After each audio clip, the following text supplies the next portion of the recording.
What's up, guys? I'm Scott from MuscularStrength.com, and today we're going to take a closer look at the hanging knee and leg raise to ensure you're engaging your abs for maximum growth, because if done correctly, this can be one of the best exercises to engage the entire rectus abdominis and place a bit more emphasis on the lower abs. However, if we're being honest, this is one of those exercises where most people perform the movement incorrectly and end up training an entirely different set of muscles called the hip flexors. These muscles include the rectus femoris, the iliacus, the psoas, the iliocapsularis, and the sartorius. And even though all these muscles originate and insert in slightly different areas, they all do the same thing, which is flex the hip. But why are we discussing hip flexion in an abs video? Well, that's because hip flexion occurs when you bring your knee up towards your chest, and hip extension happens when your knee travels behind your torso. And this movement pattern is key to understanding how to maximize the exercise, because when most people perform the hanging knee or leg raise, they mostly end up recruiting the hip flexors than the abs. So to understand why, let's take a closer look at the anatomy of these two muscle groups. First up is the rectus abdominis. And although your core is comprised of many muscles, the most prominent one you're trying to activate when training your abs is this one, or the six-pack. Now, the rectus abdominis originates in the pubic area, more specifically the pubic symphysis, and inserts on the xiphoid process and costal cartilages of your ribs. So with that in mind, imagine the rectus abdominis as a long sheet of muscles whose main function is to flex the spine, which means to literally make your spine round. As for the anatomy of the hip flexors, the main hip flexor that ends up activated instead of the abs when performing a hanging leg or knee raise is the iliopsoas, which originates along your lower back vertebrae, then crosses the hip joint and inserts on the femur. Its function is to flex the hip or bring the knee up, and it's involved in many other activities such as walking, running, and even standing. But when it comes to weightlifting, I just want you to imagine the hip flexors as long, powerful muscles that cross the hip joint and elevate your upper leg towards your chest. And just like most other muscles in your body, the rectus abdominis and hip flexors prefer to work together. But what ends up happening, most likely due to the name of the exercise, is that we isolate the hip flexors with very little engagement in the abs, because instead of spinal flexion occurring, we simply raise our knees to about 90 degrees and then we stop.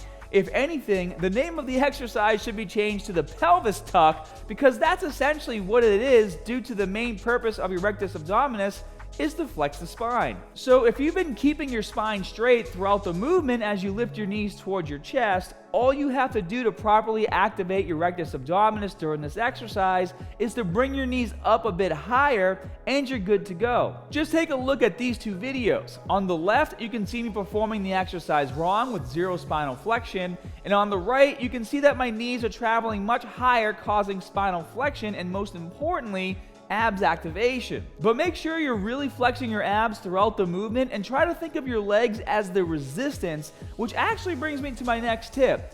As you become stronger, you'll need to find ways to make this exercise more challenging, and that can be achieved by holding a dumbbell with your feet, even if it's just 5 pounds to start. Once you're able to train with sets of 15 to 20 reps in a row using only your body weight, you're going to want to increase the resistance to train your abs harder and continue to build blocky abs. But some of you might ask, does focusing on spinal flexion actually isolate the rectus abdominis from the hip flexors? Well, the answer is no. The hip flexors will always want to help out, and that's a good thing.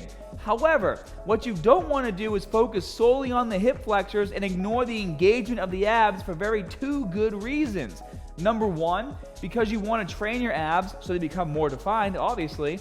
And number two, because the hip flexors are already quite tight on most people from sitting all day, contracting and strengthening and shortening them further is an injury just waiting to happen.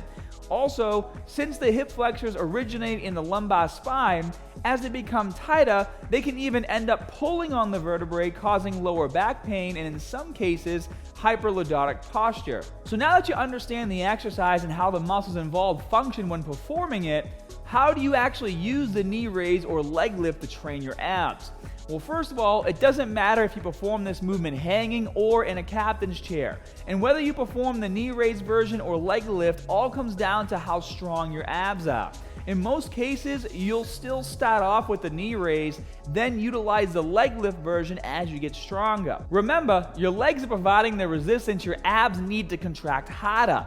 Therefore, by straightening your legs, you're simply increasing the resistance your abs need to overcome in order to flex the spine.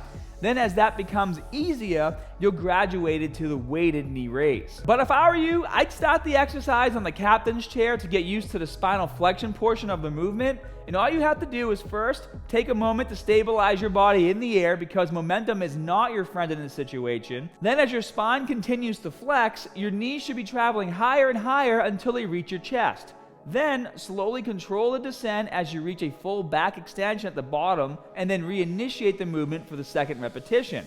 That's how you perform a leg lift properly. As for sets and reps, when it comes to abs, it varies. Although I always usually perform about 4 to 6 working sets, on some workouts I like to go as high as 30 to 40 reps per set using just body weight, where on other days I like to train with a heavy dumbbell and keep my sets closer to 10 to 12 repetitions.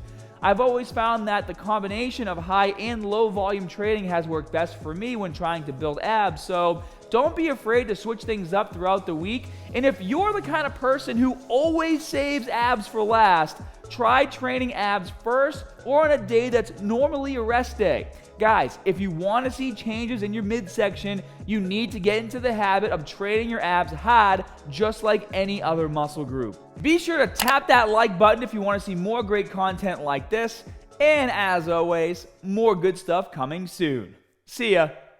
Hey guys, if you haven't already, be sure to click the link below to download my free program, Guaranteed Gains. All you have to do is drop your email at the top of the page and the entire program will be sent directly to you. It's an upper-lower split that takes advantage of multiple growth periods throughout the week with an easy-to-follow routine structure to keep you on track and motivated to build the body of your dreams.